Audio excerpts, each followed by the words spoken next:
everyone and welcome back again to ES Brighter Vlogs, and today sasamahan niyo ako guys as I'll be doing an unboxing this box that I ordered from Lazada last June 6 when they had that sale. Nabibiktima talaga tayo guys once mag-sale ang Lazada or any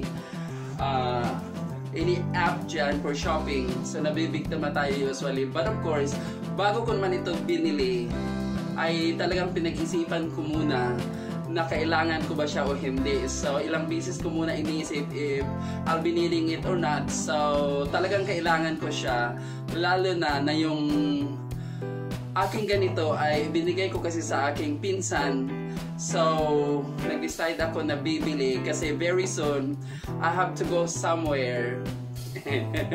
Walaan nyo saan ako pupunta. Kaya ko talaga ito binili and kailanganin talaga. Basta tayong lahat nangangailangan ito once may pupuntahan tayo. And anyway, huwag na nating patagalin pa, huwag na tayong patumpik-tumpik pa, and let's start opening this big box. Pero hindi pa naman siya ganun kalaki, so medium maybe. Medyo mahirap. Kailangan kasi ingatan natin ng kaunti. Hindi lang naman yung ating minamahal ang ating iingatan, kung hindi yung mga bagay-bagay na mayroon tayo, lalo na kung hindi pa natin nagagamit. So kailangan nandoon yung kinder loving care, yung mga ganun na mga bagay. So ito na nga, kala nyo pinapatagal ko lalo. So there we go. And the thing is, this is a hindi nyo na ako makita. So this is our hulaan nyo muna. This is our, where is the opening? I cannot see the opening. Dito pala sa puwitan guys. This is our cabin luggage actually. So order ako ng cabin luggage kasi I'll be traveling this year. This year. So meron naman siyang protector. Buti pa ang bag may protector. Sa'yo dyan may nagpo-protect pa. Anyway, so matibay yung kanyang wheels actually. Kaya ko siya binili. And then the thing is, wala siyang zipper. Alam mo naman, pagka taong Pinas,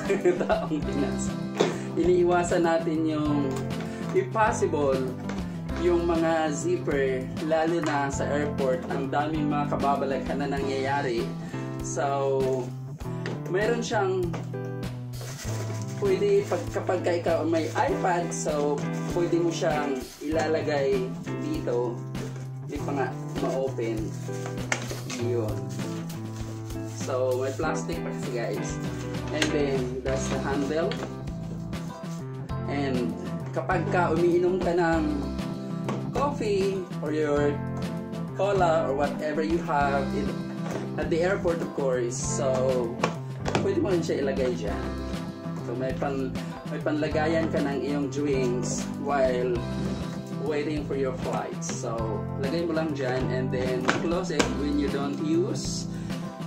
And of course, let's open and look at what's inside. So firstly is, hindi ko pa ma-open kasi hindi ko alam ang combination nito.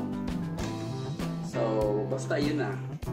So actually it's 00 right usually, but if it's new it's 00 actually.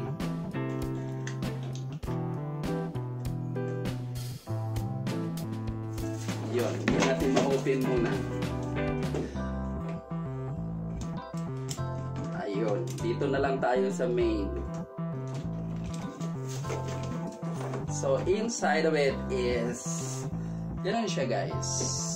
So marami siyang panglagyan. Kaya nagustuhan ko actually kasi ang dami niyang pockets was, ganun din siya naman sa sa common luggages, cabin luggages, kasi katulad lang naman. And I like this color because it's not very common when you're at the airport. Unlike black na mahirapan ka mag-identify ng iyong luggage. kasi kung saan-saan na magkakulay na lahat. So that's why I chose this green.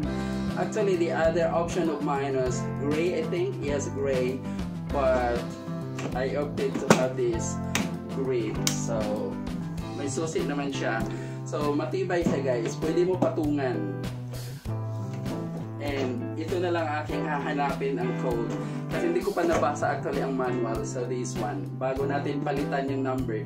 Kasi pag bumili ka ng luggage, dapat palitan mo yung number na nandyan. Kasi it's very common na pag bili mo niyan is just 000. So kailangan safety yan na ikaw lang nakakaalam. O kaya ikaw at ng jowa mo. So yun kung may jowa. Anyway, this is our new cabin luggage. And thank you really, guys, for watching. And if you have not followed ES Bright Vlogs, please subscribe there, and then don't forget to press like, and of course hit that notification bell so you will be notified whenever we have new uploads in this channel. And thank you really so much. Bye bye, guys, and enjoy your day.